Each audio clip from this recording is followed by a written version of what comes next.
We dig down into the main source of the story, looking over to every angle of the news and providing the audience a better perspective to the issue. This is Watchlist, where public interest matters. Hi everyone, I'm Alvin Palabello. On our program, Davao Oriental Governor Nelson Dayanghirang Sr. shares secret behind his administration's success in achieving an insurgency-free province. We also examine how the provincial government boosts tourism despite persistent power shortages and limited potable water, while simultaneously striving for economic stability, job creation, and a transition to an industrial economy. Furthermore, we discuss the province's resiliency initiatives in the face of disasters and calamities driven by climate change. The provincial chief executive also addresses the poverty threshold in Davao Oriental, outlining his flagship projects designed to achieve the quality of life he has long envisioned for his constituents. Kwento niyo naman sa amin, you've been recently sa Manila to engage with the League of Provinces of the Philippines. Anong nakuha niyo mga suggestion, ideas at mga knowledges na pwede niyo may apply from your province here sa Davao Oriental? Una, it was General Assembly of the Governors League and attended by few cabinet secretary and of course Senator GB Ejercito. Marami-rami kami pinag-usapan. Una, tungkol sa LGSF, kung paano yung mga provincial governor makapag-access ng assistance sa national government through sa local government support funds na kung saan malaki-laki rin ang pwedeng maitulong sa lokal na pamahalaan, especially sa probinsya ng Davao Oriental. And of course, pinag-usapan rin namin yung services ng Department of Health, ano yung mga pwedeng ma-access ng local government units, especially pinag-usapan yung sa MAIP, no? Paano kayo maka-access yung sa PhilHealth, no? Yun yung mga pinag-usapan namin sa Department of Health. Sa Department of Education naman, pinag-usapan namin doon is yung about sa mga school buildings and teachers item. Then pinasok ko na rin na question ko since nakaranas kami ng Dublet earthquake last October 10, 2025. Karamihan sa mga school building nagawa na, yung na-damage. Ang problema is yung bayad sa gumawa ng mga kontraktor. So, a sort of pinalo up ko dahil nakakaawa naman yung mga kontraktor pag hindi nabayaran. Nag-invest na sila. But by that kind of engagement, were you gain some pledges from the national government, specifically from the senators, lawmakers, or cabinet secretaries? Yes, of course. Pinalo up ko na rin kay Secretary GB Ejercito yung aming ongoing airport dito sa city of Mati. This year, nagkaroon kami ng allocation na 700 million. The only problem is for later release, APLR. So sabi ko kay Senator, baka magawa natin ng paraan para tuloy-tuloy na yung trabaho and hopefully by 2028, pwede nang mag-soft opening ang operation ng airport dito sa Mati City. Yun na ba yung naantay, sir? Actually, yung budget talaga inaantay natin para tuloy-tuloy na at masimula na yung operation. Pero nasa anong phase na kayo ng konstruksyon ng airport? Actually, ito is nasa phase 2 na kami. Pag pumasok yung 700 million, yun ang phase 3. Kaninong office niyo specific na request po? Sa transportation. Oo. Now, yung pagbubukas na airport, sir, I've heard na kapag earn kayo ng 1 million tourists in Davao Oriental. Now, sakaling matuloy itong project niyo sa airport ng Mati, how would it help to boost the tourism sector ng Mati? Of course, malaki. Dahil unang-una, in spite ng layo ng distance from the airport in Davao City, and yet dumami yung tourist arrival namin. How much more kung meron kaming sariling airport na kung saan mas lalong ma-encourage yung mga tourist na pumunta dito sa Davao Oriental. Speaking of those 1 million tourists, was this local lang or may mga... Meron din kaming mga foreigner, pero alam mo na itong mga foreigner, ayaw na ayaw nila yung long travel. So expected natin magkaroon tayo ng mas malaking market sa mga foreigner pag nag-operate yung airport natin. May plano ba kayong mag-file ng letter to urgently approve yung proposal niyo for the budget? Actually, nagpasa na ako ng resolution during sa Regional Development Council namin requesting President Marcos to release immediately the funds needed for the completion of the Mati City Airport. So far, wala namang balakid bukod sa budget. Wala naman so far. Yun lang talaga kailangan nating ma-release as early as possible para tuloy-tuloy na yung completion ng ating airport. And of course, this would generate more jobs for Yes, the of Davao course. Oriental. Isa yun sa mga gusto nating mangyari. Okay, sir. Singit ko lang, no? Kasi yung Labor Day, nagsagawa rin kayo ng job fair sa province ninyo. And there was a decline in the unemployment rate sa Pilipinas. Now, bakit parang isa sa mga prioridad din ninyo yung matulungan yung mga kababayan na magkaroon ng sariling trabaho or hanap buhay? Of course, no, kung titingnan mo, isang challenge namin na malaki dito sa probinsya ng Davao Oriental dahil medyo mataas yung poverty incident namin, no? So kung matulungan natin makatrabaho yung aking mga kababayan, so bababa yung poverty incident dito sa probinsya ng Davao Oriental. Manakailang employment kayo na-hire during the job fair na yun, sir? I think hindi ako sigurado pero marami-rami rin ang na-hire ng mga private companies. Alright, sa tourism, sir, paano nyo po napapaboost ngayon yung inyong tourism sector? Given na marami kayong mga tourist destination pero limited yung access and yung mobility supposedly ng pagbiyahe at pagpunta ng mga supposedly natin mga tourists, paano nyo yung binuboost ng inyong turismo? Una, pinopromote natin yung province of Davao Oriental as a peaceful province. Wala silang iisipin in terms of peace and security. Pwede silang mag-enjoy not only sa tabing dagat but including sa mga mountainous area namin, no? And hindi lang kasi dagat ang tourist attraction namin. Meron kaming mga lake, meron kaming mga hot spring, meron kaming mga cave. Halos lahat nandito sa province ng Davao Oriental, no? So yun nga lang, problema talaga namin is yung airport. Yung talagang roads for the access sana ng mas... Actually, yung roads naman namin is maganda. Nakita naman ninyo, 4 lanes na yung karamihan namin ng roads, no? Of course, nandiyan pa rin yung promotion namin. With bike lanes, sir, napansin ko may mga bike lanes, hindi nawawalan ng bike lanes yung national road ninyo. Yeah, meron talaga, no? Kasi dahil unang-una nga, alam naman natin na Davao Oriental is one of the tourist destination. Okay, so for now, inaantay din natin yung ma-finalize na itong pag-approve ng budget for the airport. And you've mentioned din na isa sa mga tinitingnan ng turista is yung peace and order sa isang lugar for their safety pagka bumisita ron. Now, paano nyo na-accomplish itong insurgency-free ng Davao Oriental? Alam nyo, way back 2016, nung umupo ako unang gobernador dito sa probinsya ng Davao Oriental, talagang magulo itong probinsya ng Davao Oriental. So, kailangan mong kausapin yung lahat ng klaseng leaders up to the barangay captain. Kailangan mong kausapin yung community. And above all, kailangan mo rin pakinggan ano yung mga black propaganda na pinagsasabi noon ng mga New People's Army. So, yung mga black propaganda na pinagsasabi, yung iba naman talagang totoo. So, yun ang ating sinundan.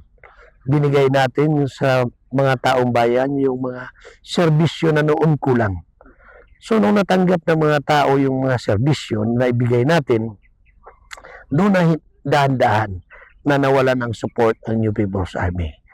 Nagkaroon tayo ng kampanya sa mga members ng New People's Army na magbalik loob at handa silang tulungan ng lokal na pamahalaan at lalong-lalo na ng ating mga kasundaluhan. So with that, dahan-dahan, bumaba yung mga kapatid natin na dating membro ng New People's Army at nakiisa sa ating panawagan at sumama na sa ating pamahalaan. Anong naging challenge yun noong una, sir, sa pagsugpo sa insurgency dito sa Davao Oriental? One is resources. Isa sa mga problema, yung kakulangan ng magandang daan papunta sa mga barangay, sitios, sa mga mountainous area. Limited naman yung ating resources. Kailangan natin dalahin yung iba-ibang klaseng serbisyo ng gobyerno na kung saan kailangan ng mga taong bayan. So nung nadala natin yung national, local na mga serbisyo doon sa mga kabundukan sa iba-ibang lugar, no? Dahan-dahan na naramdaman ng taong bayan na ito may tunay pala na gobyerno. So with that, wala na pwedeng maging issue or black propaganda ang mga dating membro ng New People's Army dahil nasagot na natin at naipakita natin yung totoong serbisyo ng tinatawag nating whole of the nation approach. Okay, so nag-declare kayo ng insurgency free nung way back 2022, tama ba? 2022. Was there any sightings ng mga lefties or guerrilla front group or members within the area? Kahit wala nang may mga sightings pa rin ba sila or wala na totally? As of now, wala na po kami sightings. Matagal-tagal na, no? Matagal-tagal na. After ng 2022, meron pa rin mga naiiwan na mga dating members ng CPP-NPA. Kinausap pa rin namin na tuluyan na silang bumaba at makiisa sa gobyerno. That's why few months ago, meron tayong mga additional 102 surrenderes. So far, yun ang datas na meron tayo. Yun ang latest namin na data. Sir, nung maupo kayo sa pwesto, of course, andyan yung challenges ng pagsugpo natin sa insurgency and hindi madali yon. Pero during those process, nakikita nyo ba na magtatagumpay kayo o mapagtatagumpayan nyo na mabuwag itong presensya ng mga lefties? Sa simula nung gumawa tayo ng plano, una, nandyan na yung tinatawag natin na nagkakaisang lingkod bayan ng Davao Oriental, kung saan isang programa na kasama natin ang national government na nakastation dito sa probinsya ng Davao Oriental, itong mga local department namin, including yung sa mga department ng iba-ibang bayan, dinadala namin sa mga kabundukan upang ibigay ang serbisyo sa taong bayan. So, sa simula pa lang nakita ko na magiging successful ang aming programa, no? Kaya naman hindi ako nagdalawang isip na ituloy-tuloy ang implementasyon at sa tulong ng ating mga kasundaluhan, sa tulong ng ating mga kapulisan, finally nagkaroon ng insurgency free last 2022. Do you expect it to happen soon nung nasa proseso pa lang kayo ng pagsugpo sa kanila? Alam ko darating pero hindi ko akalain na gano'ng kabilis. Under your watch? Yeah. And how was it na under your watch nangyari yung ganun? So of course, masaya tayo na maging tahimik ang probinsya ng Davao Oriental. Kaya naman in return, dumami ang tourist arrival natin, no? And nakilala rin ang probinsya ng Davao Oriental dahil isa tayo sa mga una na naging insurgency free. Was there a turning point o anong naging turning point ninyo nung mahalal kayo or ma-appoint kayo as the chairperson of Regional Peace RRPOC ng Davao Region? Unang-una, kinausap ko yung mga governors na kailangan nating magkaisa, kailangan nating mapatahimik ang buong Region 11, considering at that time ang ating presidente was former President Rodrigo Roa Duterte, is nanggaling dito sa Region 11. So siya mismo nangangampanya sa katahimikan, so kailangan natin ipakita ang ating suporta na kung meron mang region na dapat maging insurgency free, dapat mauna tayo dito sa probinsya ng Davao, dito sa Region 11. Kung yung thought, of course, nagawa mo sa sarili mong probinsya, you are hoping and expecting and wishing na maging insurgency free din itong buong Davao region as a under your watch as chairperson of Nangyari ang buong Region 11 naging insurgency free. sa ngayon sir, anong challenges na nakikita ninyo sa pagsugpo or pag-clean natin against insurgency ng Davao? Actually, wala na tayong problema sa pagsugpo. Ang atin na lang is how to sustain. No? Kaya tuloy-tuloy pa rin yung ating mga engagement sa mga taong bayan, tuloy-tuloy pa rin yung ating mga serbisyo. Alam mo naman pag masaya ang tao sa serbisyo ng gobyerno, walang mag-iisip ng masama. Walang sasali sa CPP-NPA. Okay, sir, may mga tribo rin dito sa Davao Oriental, no, na which is isa sa mga naging sandalan at least, or parang sumaside or sinasaidan ng mga leftist na to, no. How do you support or how do you provide your support dito sa mga IP communities natin dito sa inyo? Napakalaki ng grupo dito ng mga IP, indigenous people, no. Kinakausap natin sila. Isa sila sa mga una na nakakabenepisyo ng mga serbisyo ng gobyerno, and nakita rin maganda ang serbisyo natin. Sila na mismo ang tumutulong sa atin, nangangampanya sa mga kasamahan nila para maging tahimik ang ating probinsya ng Davao Oriental. So meron kayong NLDBOC, sir? Can you tell us more about it? Isang lingkod bayan ng Davao Oriental. Actually, yun yung a sort of strategy natin para dalahin yung iba-ibang serbisyo na finally nagkaroon ng executive order si former President Rodrigo Duterte, tinawag niya na whole of the nation approach.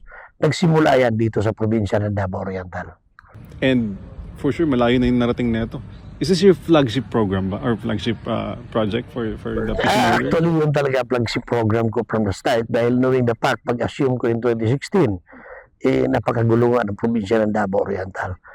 Paano tayo aasinso dito sa Davao Oriental kung magulo mismo yung ating kalagayan? Gaano kayo kadalas lumalabas or pumupunta sa mga community with this kind of program, sir? Actually, lahat ng NLDBOC namin, never ako nagmintis. Kailangan nandoon ako upang may pakita ko sa taong bayan na nandyan ako. Programa natin ito para sa taong bayan, and kailangan ko rin pakita sa ating mga kasundaluhan at kapulisan na talagang sincere ako dito sa programa. No? Kahit na noong unang panahon, may mga area pa na magulo, kahapon nagkaroon ng encounter sa lugar na yun. Bukas nakaschedule kami ng serbisyo karaban. Andun ako. No, kung matatakot ka, walang mangyayari. So, kailangan mo sumugal kung gusto mong makuha yung pangarap mo na maging payapa yung probinsya mo. Sir, nasa ano daw yung Davao Oriental na nasa pinaka-bottom ng may poverty threshold, no? How do you kumbaga elevate din yung standard or yung projects ninyo para mas may angat yung level ng pamumuhay, antas na pamumuhay ng meron akong ongoing, meron akong ongoing na survey na pinapagawa. Number one is to identify sino yung poorest of the poor, sino yung poor, para directly ang intervention natin sa pamilya-pamilya, no? Kasi nag-conduct ng survey ang PSA. Sinabi nila na malaking porsyento ang poverty dito sa probinsya mo. Pero nung tinanong ko sila, may data ba kayo? Sino yung mga pamilya na pulubi na sinasabi ninyo? Wala naman silang may present. So kaya napilitan ako magpakandak ng survey kung totoo ba itong sinasabi ng PSA. Initially may mga report na, I think 6 towns ang out of 10 towns in one city, natapos na yung 6 na bayan, and sinasabi nung result ng survey na malayo yung poverty elevation sa report ng PSA. And with this, identified na namin yung bawat pamilya na kailangan tulungan, anong klaseng problema, so directly ang ating intervention. Alright, it's good to know, sir, that you debunk those kind of allegations. Kasi unang-una, pag wala ka rin survey, wala kang data, hindi mo rin alam kung saan mo ilalagay yung pundo ng gobyerno. Anong priority needs ng community na dapat paglaanan mo ng mas malaking pundo? Is this under DSWD ng No, actually initiative ko lang ito. Initiative ko to para magkaroon kami ng guidance saan namin gagamitin yung pundo ng probinsya, saan namin gagamitin yung pundo ng bawat bayan, syudad, including the funds coming from the barangay. Okay. Sir, may isa daw sa mga factors na hindi kayo nagkakaroon ng medyo industrial, hindi lumalago yung industrial sector ng Davao Oriental is because of the power interruptions and services. Ano pong nakalatag ninyong plano for this to Actually, counter those? ginawa itong kuryente dito way back 1989. Matagal na. So itong main line kasi natin is owned by NGCP. No, ang distribution line was operated by the local cooperative which is Doreco. No, ang problema itong NGCP nung unang panahong ginawa nila, kukunti pa lang ang population, so yung demand ng kuryente tumaas na along the way. So ibig sabihin yung main line nila, kahit na lagyan mo na malaking volume ng kuryente, hindi na kayang mag-absorb. So kaya ang nangyayari sa amin, maliban sa brownout, low voltage pa kami. Panay naman ang pangako ng NGCP na i-upgrade nila. But until now, walang nangyayari. Kaya napilitan tayo kausapin ang Abetes, kausapin si MVP, si Manny Pangilinan, nag-ooperate ng Meralco. So far, very interested sila. Inaantay na natin kung sino mauna. Kasi yun ang problema namin. Ang daming gustong mag-invest dito. But the problem, requirements is yung energy. Isa din yun na Yun ang isang malaking problema. Kaya naman, nagkaisa kami mga leader na dapat as early as possible, ma-prioritize natin, ma-solve natin itong kakulangan natin ng kuryente dito sa probinsya ng Davao Oriental. Medyo, ang dami naming river dito na pwedeng i-develop sa hydro. Maaraw itong lugar namin. Potential for solar plant. Para magkaroon kami ng murang kuryente. Dahan-dahan ngayon po ang pasok ng investor. No, in the near future, magkakaroon tayo ng murang kuryente. Yeah, in speaking of renewable energy, may mga nasimulan na ba kayong meetings or proposals? Meron tayo ngayon dito sa Municipality of Banay-Banay, merong 50 hectares na binili ang provincial government. Then meron na tayong memorandum agreement with one of the investor. And hopefully magtuloy-tuloy, magsimula sila magtrabaho. And bago lang pumunta ako ng Manila, merong another potential investor nagpapahanap ng 50 to 100 hectares for solar plant. Wow, it's good to know, sir. At least may mga nakalatag na projects. Now, pwede niyo po bang i-share sa amin, what was the story behind your 10-point agenda? Why did you come up na magkaroon ng 10-point agenda na parang ito yung magde-declare for the rest of my term na gagawin ko? Of course, pag meron ka kasing 10-point agenda, yun yung magiging guidelines mo. No, direksyon ng probinsya. Una-una, of course, paggawa mo ng 10-point agenda, alamin mo on the ground, ano yung problema ng community? Ano ang problema ng Davao Oriental? So with that, pag alam mo na, dahil sa tagal ko na rin sa politika, kabisado ko na rin yung mga problema ng taong bayan, so gumawa tayo ng 10-point agenda. Okay, so can you elaborate further, sir, kung ano itong mga 10-point agendas and ano yung mga top priority measures na sasagawa Of ninyo? course, no, isa sa mga 10-point agenda natin is tourism. Pag gumanda ang takbo ng turismo natin, dadami yung magkakaroon ng trabaho, magkakaroon ng hanap buhay. Pag dumami yung turista, kahit na yung ordinary sari-sari store, mas lalaki yung kita nila. Yung mga habal-habal, mas marami sumasakay, mas marami ang kita ng operator o driver ng habal-habal. So kaya nilagay natin sa number 1 ang tourism sa probinsya ng Davao Oriental. Pangalawa is agriculture. Alam mo yung probinsya ng Davao Oriental, napakalawak ng aming karagatan, no? Mas malawak rin yung aming kabukiran, no? Kaya naman itong probinsya ng Davao Oriental is tourism agriculture, no? Napakalaki ng potential ng Davao Oriental.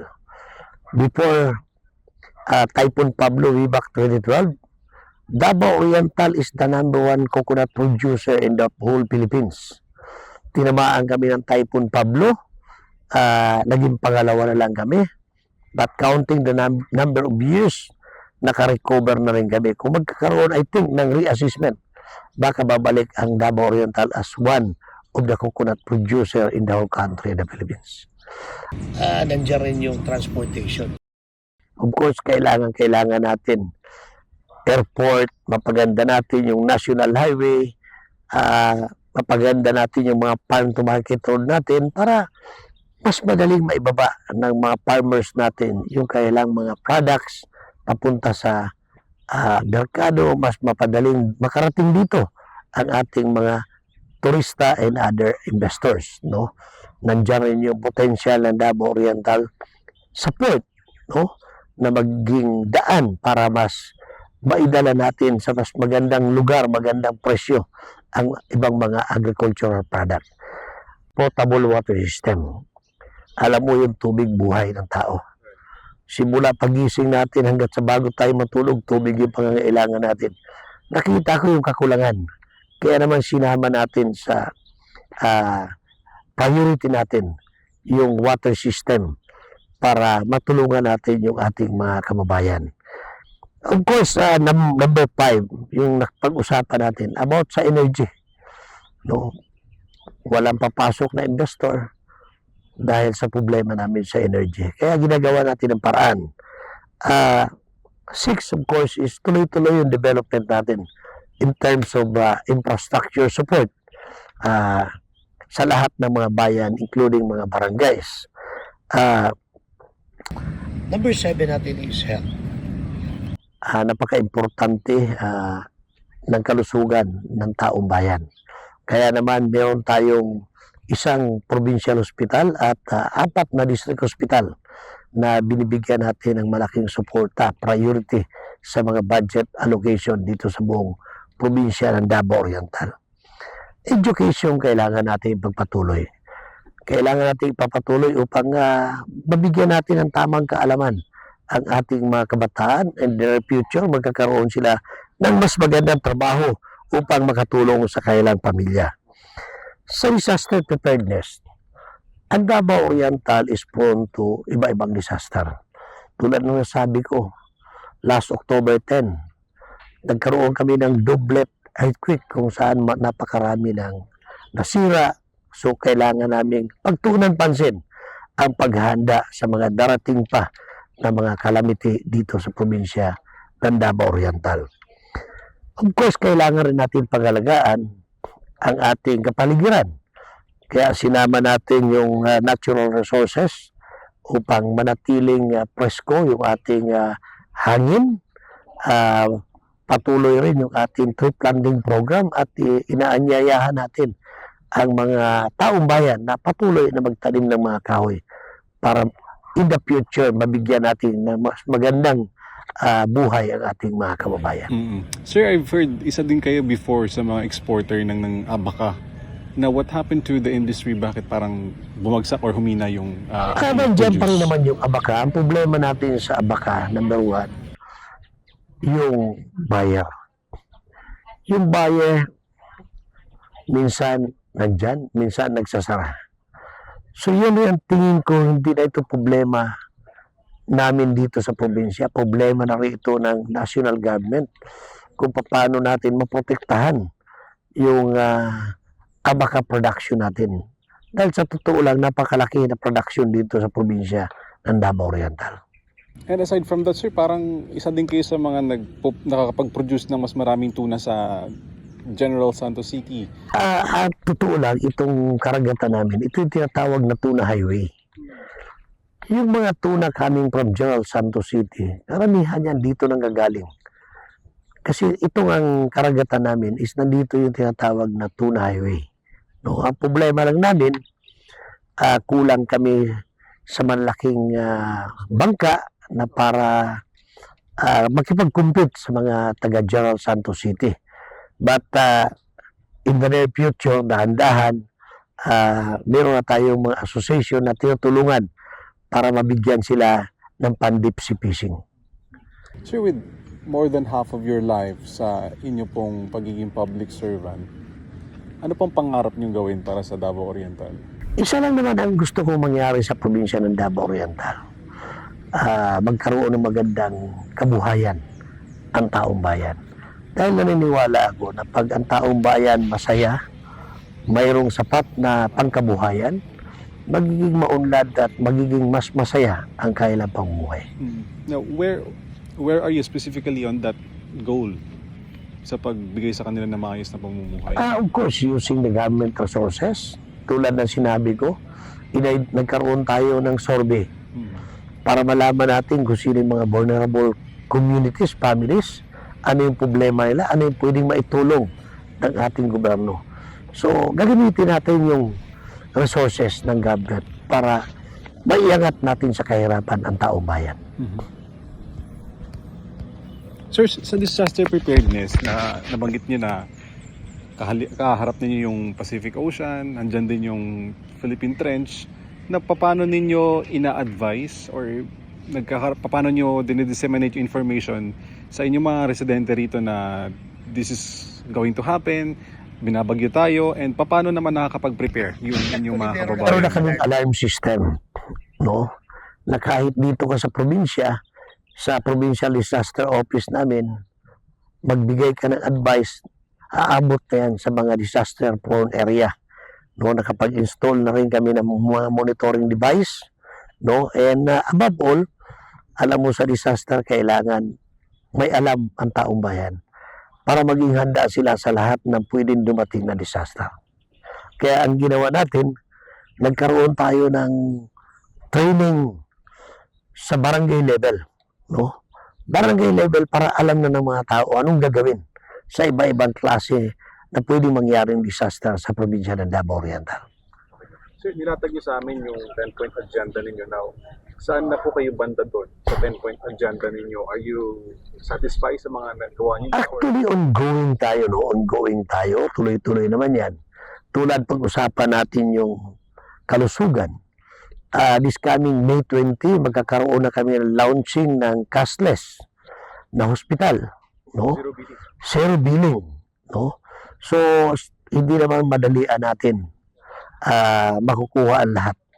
But one at a time, as long as meron tayong sinusundan na daan para maabot natin yung ating gustong maabot. You started 22 years old sa public service. Now you're senior na kayo, and that was around 38 years in counting kasi hindi pa naman tapos yung term ninyo. Pero kailan nyo balak mag-stop sa pagiging public servant, sir? Actually, of course, gusto rin natin mag-enjoy. No? Siguro matapos ko itong term ko, three terms sa governor, magpapahinga na ako.